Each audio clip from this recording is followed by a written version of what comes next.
Satu kali Nabi sedang kumpul-kumpul dengan sahabat, hadis sahih, sedang kumpul-kumpul dengan sahabat, tiba-tiba Nabi ditanya begini, ya Rasulullah, ayyud du'ai asma'. Ya Rasulullah, kalau kita pengen berdoa, di waktu apa yang paling didengar? Asma', yang paling cepat didengar oleh Allah, yang langsung dijawab seketika. Perhatikan jawaban Nabi-nya, hadis sahih, qala jawful lailil akhir wa duburis salawatil maktubah. Kata Nabi, ada dua waktu yang istimewa. Jawful lailil akhir, di penghujung setiap malam, saat akan berjumpa, bertemu dengan subuh. Oke, saya berikan rahasia ya, di antara kita saja. Saya bagi waktu dulu gini. Ini waktu malam. Waktu malam itu disebut lail, teman-teman. Lail. Al-lail. Sedikit, ada lail, ada lailah. Itu beda ya. Oke, kalau lail itu menunjuk waktunya, malam. Waktunya saja. Terbentang dari ba'da isya sampai menjelang subuh. Kalau sekarang misalnya ba'da isya jam 7.30, jam 8 lah, jam 20 PM misalnya. Jam 8 PM malam sampai jam 4 misalnya, 04.00 menjelang subuh. Ini lail. Waktu malam. Jadi kalau Anda menemukan kalimat lail, layali, lela, lili, lala, itu artinya malam dalam bahasa Arab. Ibu Leli, ibu malam-malam ya. Lail. Tapi kalau ada tak di ujungnya, lailah gini. Lailah. Maka tak ini menunjuk sifat istimewa yang ada di malam itu. Bukan pada waktu, tapi menunjuk keistimewaan yang ada di malam itu. Misal, Al-Quran turun di satu malam. Malamnya istimewa. Malam Al-Qadar namanya. Maka malamnya disebut lailah, bukan lail. Maka turun surah Al-Qadar, inna anzalnahu fi lailatil qadar. Taknya ada. Ini menunjuk di malam itu istimewa. Beda dengan malam biasa. Tapi kalau lail saja itu malam. Nah, lail itu setidaknya dibagi dua bagian. Awalnya ini ba'da isya, ujungnya fajar. Dari sini terbentang sampai ke fajar. Di sini kurang lebih 15 sampai dengan 25 menitan lah. Ada yang disebut dengan sahar, sin, ha, ra, saharun. Jamaknya disebut ashar. Waktu singkat menjelang fajar, sekitar 15 sampai 25 menitan. Nah, ini sudah meninggalkan lail, masuk ke fajar, masuk waktunya disebut dengan sahar, jamaknya disebut dengan ashar. Pekerjaan yang dilakukan di waktu sahar itu disebut dengan sahur namanya. Oh, nggak pakai sahur. Sahur. Oke. Pernah dengar makan sahur ya? Maksudnya makannya dikerjakan di waktu sahar. Jadi kalau kita ingin sahur di bulan puasa atau puasa sunnah, maka rumus dari Nabi ya tasaharu, makannya di waktu sahar, jangan terlalu awal. Sebab kalau kita makannya dari jam 2, ya, subuhnya masih 4:30, nanti nahan laparnya terlampau lama. Makanya rumus Nabi-nya dekatkan ke fajar. Ya, 20 menit sebelum fajar, sehingga energinya terkumpul, nanti dipakai ibadahnya masih kuat. Kan ketika bergerak metabolisme dalam tubuh kita, jadi energi dipakai untuk ibadah, semakin waktunya menipis di sini ke fajar, semakin banyak kita bisa menggunakan untuk ibadah. Makanya bawaannya nggak tidur terus. Banyak hadis palsu berkeliaran di bulan Ramadan. Di antaranya tidurnya orang puasa itu ibadah. Hadis palsu. Sekarang dari sekarang. Nah ini, teman-teman, ini kata Nabi, potensial diijabah doa pada saat itu. Makanya kalau sedang Ramadan, saat sahur itu, saya sering sampaikan kepada teman-teman itu, yang kalau ngaji, kalau apa, jangan berhenti dimakan. Kalau bisa, kalau sudah makan, duduk sebentar. Ada amalan dalam Al-Quran yang kalau kita kerjakan, itu diisyaratkan langsung dalam Al-Quran, orang-orang yang mampu mengerjakan amalan ini, itu hakikatnya seperti ahli surga yang sedang jalan-jalan di bumi. Ahli surga yang sedang beraktivitas di bumi. Apa amalannya? Itu ada di Quran, surah ke-51 ayat ke-18. Paling kanan pertengahan di mushaf. Surah 51 ayat 18, surah Az-Zariyat. Wa bil ashari hum yastaghfirun. Ada orang-orang yang ketiga masuk waktu sahar. Kenapa dijamaahkan? Karena dia kerjakan setiap hari. Sering maksudnya. Jadi bukan cuma sekali, tidak. Sering dia bangun. Bangunnya awal, bahkan tahajud dulu, istirahat sebentar, menjelang subuh dia bangun, itu sengaja istighfar. Amalan di waktu sahar, salah satu yang disebutkan Quran adalah banyak beristighfar di waktu sahar. Itu amalan orang disebut oleh Quran sebagai bagian dari ahli surga yang sedang beraktivitas di bumi. Dia rajin dia bangun. Nah, cara mengamalkannya begini. Ini saya pernah ajarkan ke beberapa kawan-kawan dan kita praktekkan juga. Dan itu insya Allah kalau dibawa ke rumah tangga, tenang Pak, damai gitu. Enak suasananya. Kan kalimatnya jamaah di situ. Hum. Jamaah. Bukan satu dua orang, semua. Itu Allah mendorong, ayo bangun. Bangun malam biasa. Jujur misalnya aja. Suami bangunkan istri, bangunkan anak-anak. Itu akan terasa keindahannya. Kalau nggak percaya silakan. Nabi Ismail, itu saking pentingnya sholat, terutama sholat di waktu itu sampai minta keluarganya bangun. Nabi Ismail. Nabi Ismail itu kakek Nabi yang ke-29. Muhammad SAW bin Abdullah, bin Abdul Muttalib, bin Hashim, bin Abdul Manaf, bin Qusay, bin Murrah, bin Kilab, bin Ka'ab, bin Ghalib, bin Fihir, bin Malik, bin Nadar, bin Kinana, bin Khuzaimah, bin Mudrika, bin Ilyas, bin Nizar, bin Mudar, bin Ma'an, bin Adnan, bin Adi, bin Adri, bin Muqawam, bin Nahur, bin Tari, bin Ya'rab, bin Yasub, bin Nabit, bin Ismail. Alaihissalam. 29. Coba ulangi. Oke. Itu beliau masih minta keluarganya bangun sholat. Buka Quran surah 19 ayat 55. Surah Maryam. Ayat 55. Wa kana ya'muru ahlahu bis-shalah. Dan beliau terekam, kata Allah, disampaikan pada Nabi Muhammad, terekam pernah memerintahkan keluarganya bangun salat. Salat. Minta. Makanya Nabi kemudian membiasakan itu. Nabi bangunkan bahkan menantunya Ali. Ali bangun. Kira Allah wajah. Salat. Fatimah bangun. Bangun. Nah, apa yang terjadi setelah itu? Di waktu sahar istighfar. Istighfar. Dan tidak ada yang paling indah Pak, ketika Anda duduk dengan pasangan, suami, istri, ayah, ibu, anak, suami mulai membuka, mohon maaf ya, selama ini mungkin aku banyak salah, aku belum jadi suami yang baik, anak-anak maafkan ayah belum jadi ayah yang baik, ya Allah ampuni saya, kalau dosa yang hadir di keluarga adalah karena kesalahan saya. Lalu dia istighfar, astagfirullah, astagfirullah, astagfirullah. Istrinya mengatakan, Pak maafkan mama juga, belum jadi istri yang baik. Anak-anak maafkan, belum jadi mama yang baik. Mungkin mama wafat di hari ini, belum jadi sempurna. Ya Allah ampuni saya, yang mungkin dosa di keluarga karena kesalahan saya. Astagfirullah ya Allah, astagfirullah. Lalu anak-anak mulai berkata, yang paling hebat ketika si kecil berkata, Pak maafkan Anda juga, sampai hari ini belum bisa ngasih mahkota, belum jadi anak yang baik. Lalu semuanya istighfar, astagfirullah, astagfirullah, minta ampun sama Allah. Maka apa yang terjadi? Seketika diturunkan ampunan Allah Subhanahu wa taala untuk semua anggota keluarga itu. Wa man istaghfara li, hadis qudsi, tabaqah pertama, tingkat pertama yang menerima hadis ini dari Nabi, 30 orang sahabat senior. Kata Nabi, ketika ada seorang hamba, hadis qudsi, wa man istaghfara li, yang istighfar di waktu itu, ghafartulah, aku ampuni semua dosa-dosanya. Kalau dosa sudah diampuni, rumus istighfar yang mengatakan semua doa walaupun belum diminta seketika akan dikabulkan oleh Allah Subhanahu wa taala. Kalau nggak percaya silakan. Itu kalau tiap hari dibiasakan, tidak ada kesalahan yang tertanam di rumah tangga, semua tenang. Hilang aja gitu. Dan tenang di hari itu. Kalau setiap hari enak.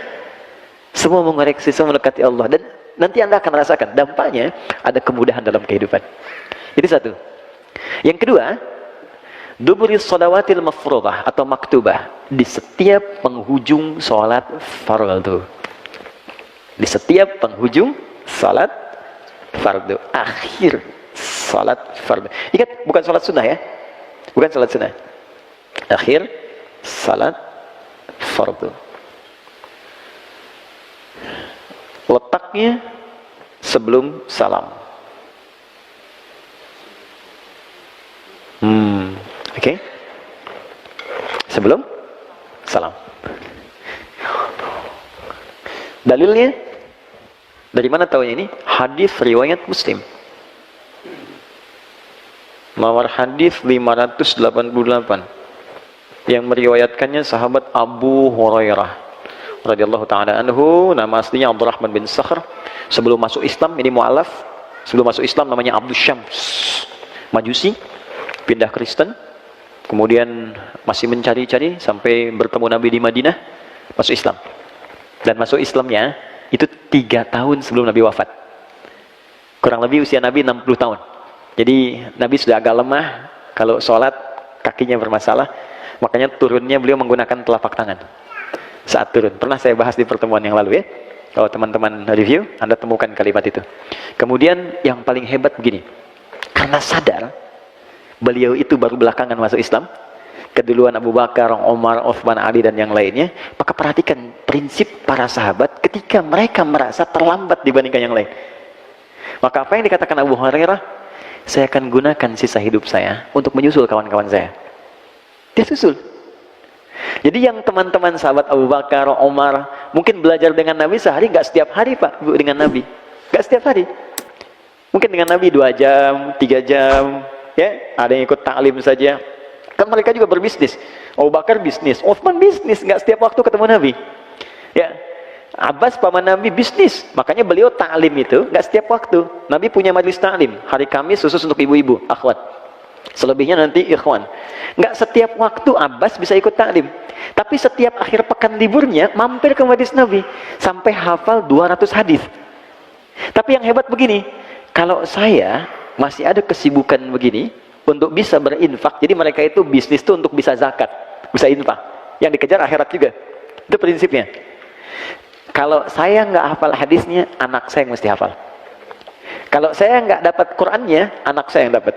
Maka kalau beliau sedang pergi dan tidak bisa ke majelis ilmu, maka anaknya Abdullah kecil yang disimpan di majelis ilmu. Karena itulah nanti ketika Nabi wafat, anak ini usia masih 13 tahun, bapaknya hafal 200 hadis, anaknya hafal 2000 hadis. Itu waktu dititipkan itu, teman-teman, itu masih ada yang merangkak. Ya, masih merangkak. Bahkan kadang dibelai oleh Nabi, karena anak sering dibawa ke majelis ilmu, majelis ta'lim, maka kesenangan dia pun ke majelis ilmu akhirnya. Senang dengan ulama, senang dengan ustaz, senang dengan Nabi. Di anak itu gimana dibiasakan orang tuanya.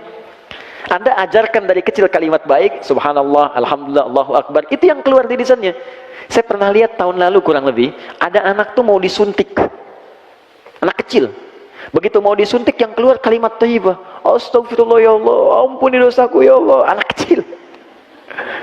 Ya, tapi kalau dikasih mainan ya itu yang keluar. Yo tayo, yo tayo. Salah sih tidak ini. Sebab mungkin ada beban ekstra kita untuk bisa mendidik mereka. Nah, saya mau kembalikan ke sini teman-teman sekalian. Jadi Abu Hurairah kemudian masuk Islam, prinsipnya saya mesti nyusul. Disusul sampai beliau jadikan semua waktunya untuk mendampingi Nabi. Karena merasa Nabi di penghujung waktunya. Akhirnya kemanapun dikejar. Nabi ke rumah, nunggu dekat rumahnya. Kemudian keluar rumah, diikutin. Maksudnya gini, kalau sahabat nunggu di majelis ilmu Nabi, beliau pengen tahu. Dari sejak Nabi keluar rumah, bagaimana jalannya. Kalau dipanggil, bagaimana nengoknya. Kalau sholat, bagaimana caranya. Jadi saking ingin dan nyusul dan mengikuti semua ajaran Nabi, karena melihat ini manusia terbaik yang pernah hadir di zamannya, maka diikuti setiap langkahnya. Sampai-sampai kata Nabi, buka sorbanmu. Dibukalah sorbannya, dihamparkan, didoakan oleh Nabi, pakai lagi. Ketika dipakai kembali, kata Nabi, engkau diizinkan oleh Allah, setelah dibacakan apapun, seketika akan hafal. Gitu. Didoakan oleh Nabi, jadi tahu ini ahli ilmu. Karena itu ketika didoakan, dipakai kembali, apapun yang dibacakan kepada beliau seketika hafal.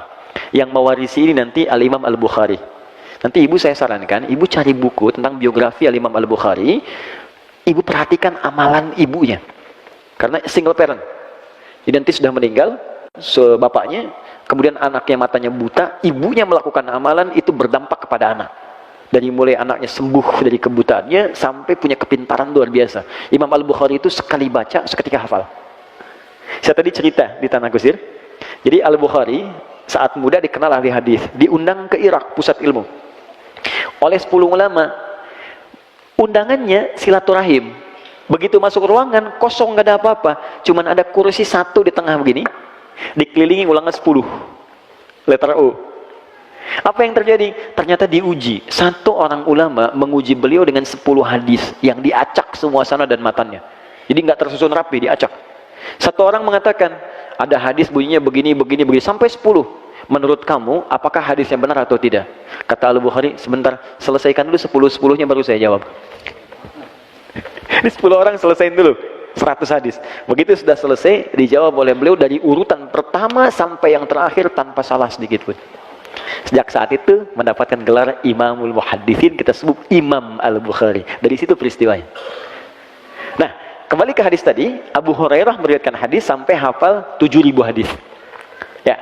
Jadi kalau ada yang bertanya begini, kenapa Ali saja yang menantu Nabi hafal tidak lebih daripada 2.000 hadis, kok Abu Hurairah dapat 7.000? Jawabannya gampang, karena sisa hidup Abu Hurairah itu digunakan untuk ngikutin Nabi terus.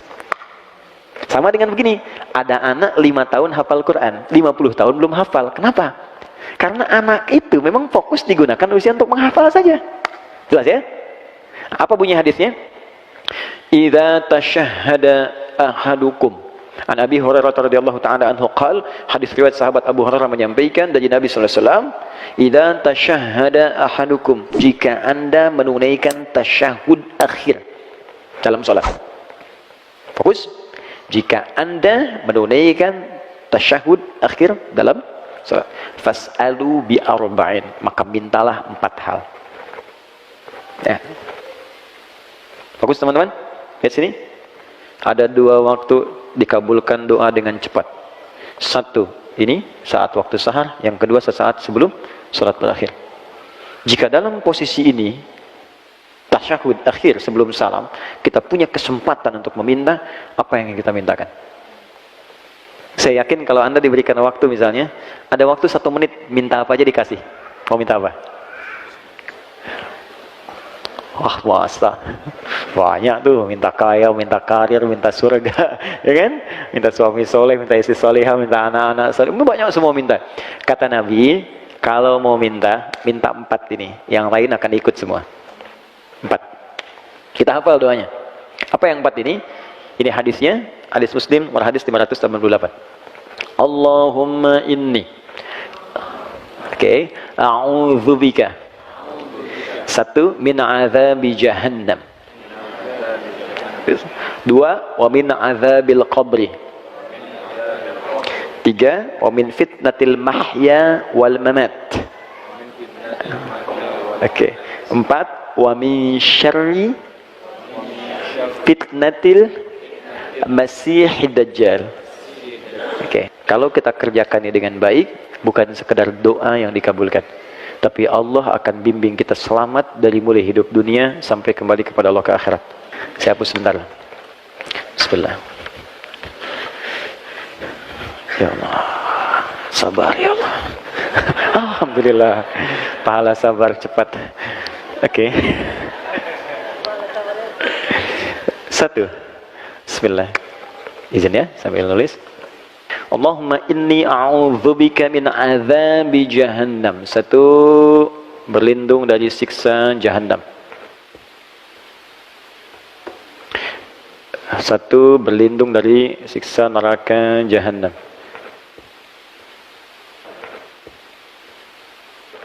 Ya.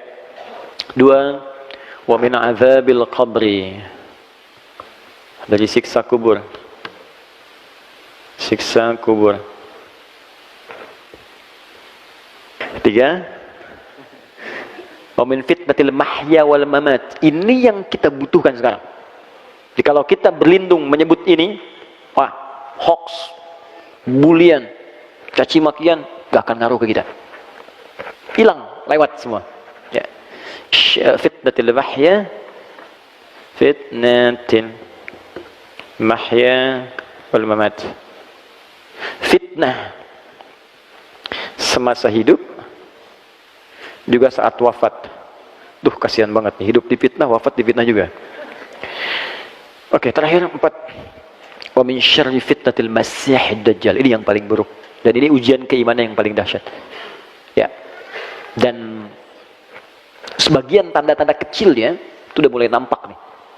Bukan tanda besarnya kita nggak tahu. Yang tanda-tanda kecil tuh menuju itu udah nampak buruknya fitnah dajjal. Di fitnah yang paling buruk, dajjal. Syarri fitnatil masihid dajjal. Ad-Dajjal. Ini seketika bisa merubah orang yang tadinya beriman tiba-tiba langsung jadi kufur. Seketika. Tadi ada 4 ini. Kata Nabi, minta setiap di penghujung kita selesai sholat sebelum salam. Kalau belum hafal redaksinya, minta di hati dengan bahasa kita. 4 ini sebutkan. Ya Allah, aku berlindung kepadamu ya Allah dari neraka jahanam, dari siksa kubur. Ya Allah, dari buruknya fitnah saat hidup ataupun nanti aku kalau wafat. Dan dari ya Allah, buruknya fitnah Dajjal. Di hati. Tapi usahakan sambil kita menghafal, membaca, sampai nanti kita bisa tahu cara bacanya sesuai dengan petunjuk Nabi. Kita lafadzkan itu. Nah, saking pentingnya ini, pernah ada seorang ulama besar. Bahkan Imam An-Nawawi itu mengambil riwayat dari ulama ini. Namanya Imam Tawus. Imam Tawus ini punya anak. Anaknya sholat. Setelah selesai sholat, tanya bapaknya, kamu baca doa ini enggak tadi? Yang bapaknya sampaikan hadis dari Nabi. Kata anaknya, la. Aqra'ta fi salatik, kamu baca ini enggak? La, tidak. Kata bapaknya, a'id salatak, kamu salat lagi. Saking pentingnya doa ini, disuruh salat lagi oleh bapaknya. Ya, diminta salat lagi, saking pentingnya. Jadi ada perhatian orang tua yang sangat dalam. Orang tua pengen anaknya selamat dari fitnah. Orang tua pengen anaknya jadi soleh. Orang tua mana yang tidak ingin anaknya hidup bahagia? Orang tua mana yang tidak ingin anaknya tidak soleh? Karena itu ketika tidak membaca ini, kata bapaknya, ulangi lagi sholatnya sampai kamu selesaikan doa ini.